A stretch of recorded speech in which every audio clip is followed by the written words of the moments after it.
Hey everyone, we're just gonna call this evening chats with Melissa. Oh, that sounds so corny. Let's just talk. How are you doing?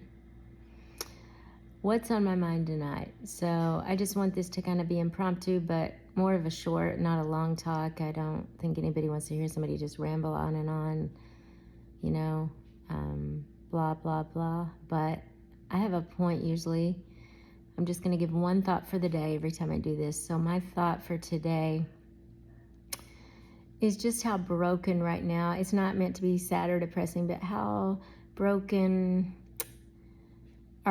this is no big like news flash to most of you. This is for my single friends, by the way. If you're married, this probably isn't a talk for you because I'm single. So this is a talk for my single friends and mostly my single ladies, but actually no, it's going to be for single gentlemen too, because there's some brokenness on both sides that, I discovered when I started dating again, and it seems like it's gotten worse, and we can blame it on a lot of things, and those things would probably be factors. There's a lot of factors. Maybe, yes, social media, too much social media, too many options, too many snares and distractions to relationships.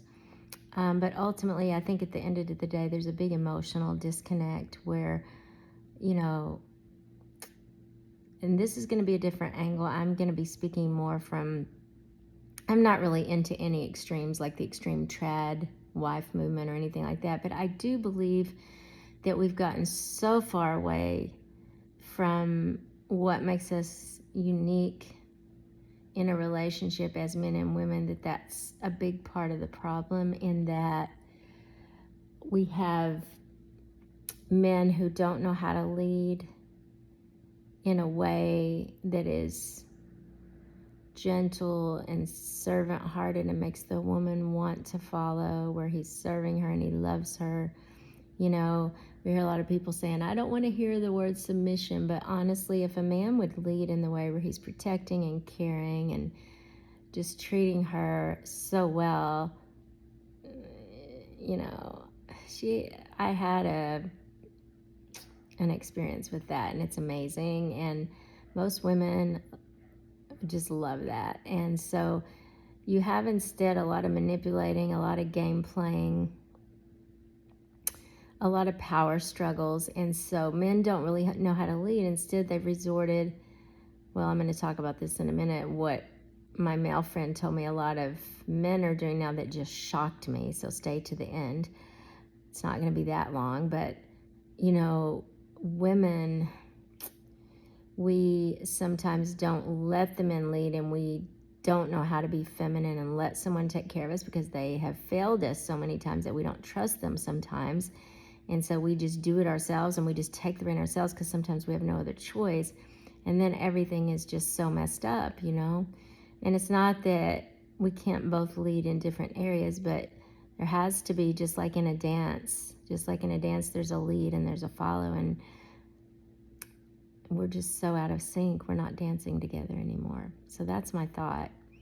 I'm sad about the fact that, what I see happening, if I can just be real and raw, is that then it leads to a disconnect in the relationship. And then all these couples that have been interviewing, then that leads to a loss of desire, loss of sex life goes to hell. And then it's just a downward spiral from there, because, the women don't feel it for their man. They don't respect him because he's not leading, but then he feels like he has two choices. He either has to, try to force it and then doesn't work, or who wants the manipulators and game players like the narcissists? We don't want that. That's another attempt to control, is all that is, an attempt, but it's not leadership. And the other men have just given up and are so passive, the women don't respect them. So what's the answer? I don't know.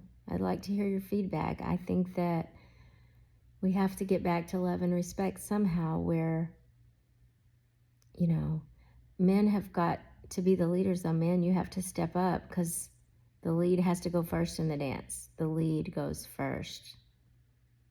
So men, I'm not saying women, there's both sides need to work on themselves, but you have to You have to start leading. You have to get out of these distractions and addictions that are taking you further down. You know, and I am going to address one issue, which is the addictions. The addictions are keeping you in this escapism that's, you're not present. You're not present. I don't know what the answers are. I think we need to talk about it though. And I'm not just talking about like, I mean, we could name, when I say addictions, we can name a lot of them, but one of the big ones that I think destroys relationships is the addiction to porn, because it's your way of getting your needs met without any emotional connection. And then studies have shown, you can argue with me or get mad at me or whatever, but research has shown that it disconnects you from your partner, from your real relationship. And then you can't even have sex anymore with those visions in your head. So you're not even making love to your partner anymore. And how sad is that? That's one of the greatest gifts God gave us. It's been so perverted and so destroyed. And then we have all these people trying to legalize cheating. I'm not going to say what that's called, but you know what I'm talking about. And it's just legalized cheating. And then it doesn't work. Somebody gets hurt. Nobody's connecting and loving anymore in a way that builds trust and safety and a deep, deep bonding of, we could have so much more out of our relationships, but I don't know if we're ever going to get back to that. So there's my depressing talk for the night. Share your thoughts.